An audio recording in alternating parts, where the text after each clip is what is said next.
بسم اللہ الرحمن الرحیم، السلام علیکم، آپ سبھی کو خوش آمدید۔ میں ہوں سلمان مرزا، آپ دیکھ رہے ہیں میرا یوٹیوب چینل اور Facebook page sum up with Salman Mirza. کیا حال ہے حضور، کیسے ہیں آپ لوگ؟ میں امید کرتا ہوں، دعا کرتا ہوں آپ جہاں ہوں خیر و عافیت سے ہوں، صحت مند ہوں، تندرست ہوں، اور یہ ویڈیو دیکھنے کے لیے آپ سبھی نے اپنا قیمتی وقت نکالا ہے۔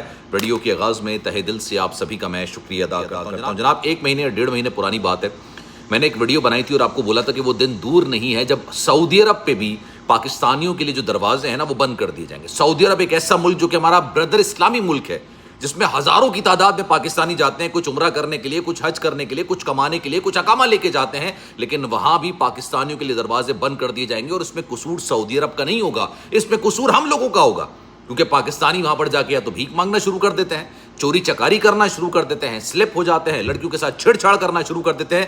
اور اب وہ دن آ گیا جب سعودی عرب نے اس بات کا فیصلہ کر لیا کہ جناب پاکستانیوں کی بردر اسلامی ملک، یہ دونوں نا سعودی عرب اور پاکستان بردر اسلامی ملک ہیں، پاکستانیوں کی اسکریننگ کے بارے میں انہوں نے جو فیصلے کیے ہیں نا، یعنی ایئرپورٹ پر جو چیکنگ ہوگی، جس طرح کے معاملات ہوں گے، کیونکہ انہوں نے کہا کہ بھائی ہم تو آپ کو کہہ کے تھک گئے ہیں، آپ اپنے ایئرپورٹس کے حالات صحیح نہیں کر رہے، اور ہماری حکومت کی ترجیحات دیکھیے کہ ایک شخص لاہور کی سڑکوں پہ پانی، بارش کے پانی سے پریشان ہو کر جس انداز میں گفتگو کرتا ہے، میں اس انداز کا مخالف ہوں۔ میں یہ نہیں کہوں گا کہ اس نے صحیح بولا، لیکن اس کے جذبات تھے۔ ہمارے یہاں راتوں رات اس بندے کو پکڑ لیا بھائی، راتوں رات، مطلب اس نے مانا آپ کی حکومت ہے، آپ جو حکومت لانے والے ہیں ان کا آشیرواد آپ کے سر پہ ہے، لیکن دوسری ترجیحات بھی تو ہونی چاہیے نا۔ جتنی پھرتی آپ اس میں دکھاتے ہو آپ کو کسی اور میں بھی دکھانی چاہیے، لیکن وہاں پر وہ پھرتی نہیں دکھائیں گے، کیونکہ وہاں پر ان کے اپنی ترجیحات نہیں ہیں۔ عوام کا معاملہ ہے نا، عوام کو رلنے دیجیے۔ اب ہوا یہ ہے کہ سعودی عرب نے بیسیکلی یہ فیصلہ کیا ہے کہ ہم نے پاکستانیوں کی عام لوگوں سے زیادہ اسکریننگ کرنی ہے، جو ایئرپورٹ پر اسکریننگ ہوتی ہے، اور وہ اسکریننگ انہوں نے اپنے ایئرپورٹ پر نہیں کرنی، انہوں نے ایک ڈپارٹمنٹ بنایا ہے، اور حکومت پاکستان سے بات چیت کے بعد ایک معاہدہ طے پایا ہے، اور اس معاہدے کے تحت وہ کہہ رہے ہیں کہ جناب پاکستان کے جو 7 بڑے ایئرپورٹس ہیں، 6 یا 7 انہوں نے شاید اس کا ذکر کیا ہے، اس میں جا کے وہ یہ دیکھیں گے کہ وہاں پر جو پیسنجرز ہیں جو سعودی عرب آ رہے ہیں ان کی اسکریننگ کا نظام کس طرح کا ہے۔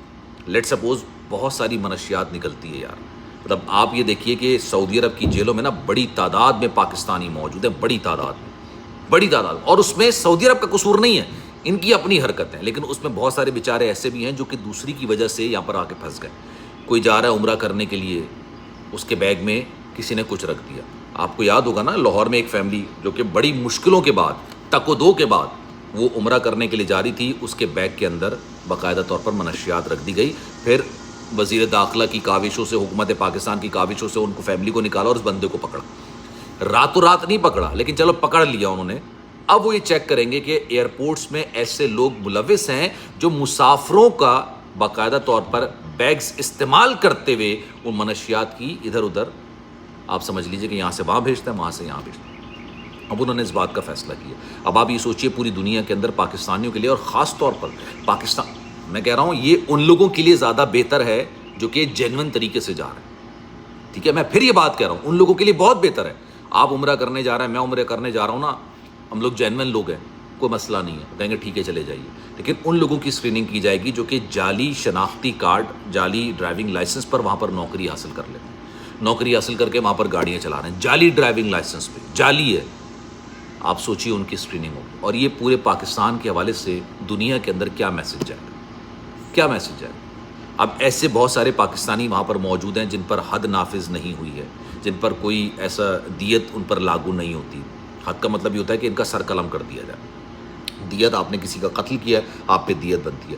ان لوگوں کو پاکستان بھیجنا ہے، لیکن کس طریقے سے بھیجنا ہے؟ اس طریقے سے بھیجنا ہے کہ جتنی سزا ان کو سعودی عرب میں سنائی گئی ہے اتنی ہی سزا وہ پاکستان کے اندر بھی گزاریں گے، کیونکہ آپ کے خلاف ایک باقاعدہ طور پر آرڈر آ چکا ہے، اور اس آرڈر پہ عدالتی آرڈر ہے، پاکستان اس پر عمل درآمد کرائے گا۔ یہ معاہدہ طے پا رہا ہے، اور یہ معاہدہ ہو رہا ہے کہ جناب آپ کے جو سٹیزنز ہیں ان کی جو اسکریننگ ہے، اس کی جو چیکنگ ہے وہ ہم بذات خود کریں گے۔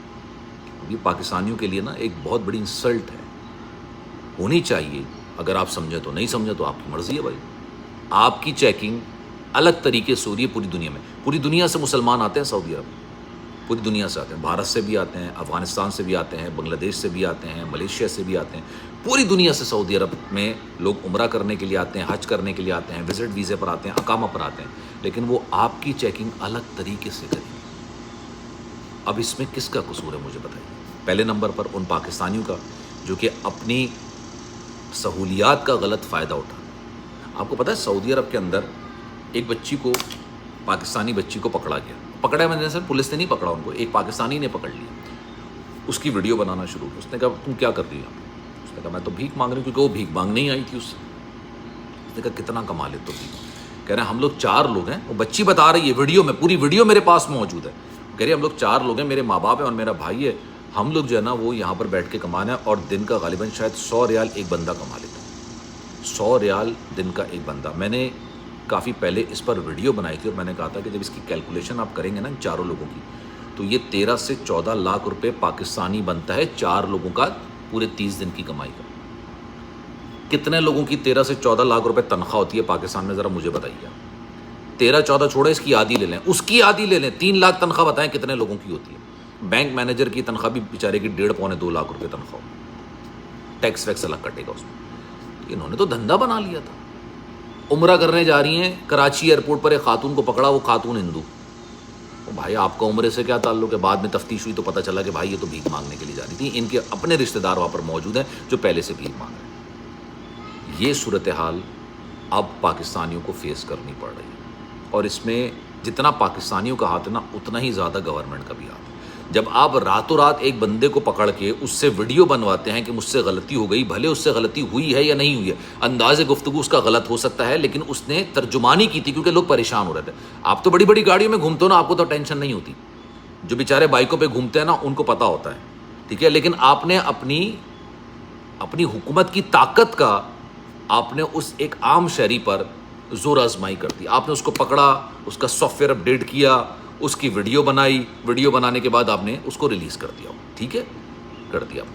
اگر آپ کا قانون اتنا سخت ہے اور آپ کی پکڑ اتنی سخت ہے تو ان لوگوں کو کیوں نہیں پکڑتے آپ؟ چوری چکاری بھی بند ہونی چاہیے دنیا میں، لوٹ مار بھی بند ہونی چاہیے، ہر چیز کا۔ آپ کی ملک سے منشیات جا رہی ہوتی ہے، سعودی عرب میں پکڑے جاتے ہیں لوگ، کیسے چلی جاتی؟ آپ کے یہاں پہ کسٹمز نہیں ہے کیا؟ یہ سوال بھی اٹھنا چاہیے، پوچھنا چاہیے، کرنا چاہیے، لیکن ہمارے یہاں مسئلہ یہ ہے نا کہ سوال کرنے والا اپنی جان کی امان کو سامنے رکھتے ہوئے سوال کرے۔ بھائی سوال کرنے سے پہلے سوچ لیجئے گا کہ آپ اپنی جان کی ذمہ دار خود ہیں۔ یہ بھی ہمارے یہاں ایک بڑا المیہ اب ہوتا چلا جا رہا ہے۔ خیر، آپ اس بارے میں کیا رائے رکھتے ہیں؟ کامنٹ سیکشن اپنی رائے کا اظہار ضرور کیجیے گا۔ سلمان مرزا کو دیجیے اجازت، زندگی رہی، صحت رہی، آپ کی دعائیں نہیں تو انشاءاللہ آپ سے پھر ملاقات ہوگی۔ جانے سے پہلے گزارش ہے، چینل آپ نے سبسکرائب نہیں کیا، سلمان مرزا آفیشیل میرے یوٹیوب چینل کو سبسکرائب ضرور کیجیے گا، بیل آئیکن ضرور دبائیے گا۔ اپنا بہت خیال رکھیے گا، اللہ حافظ۔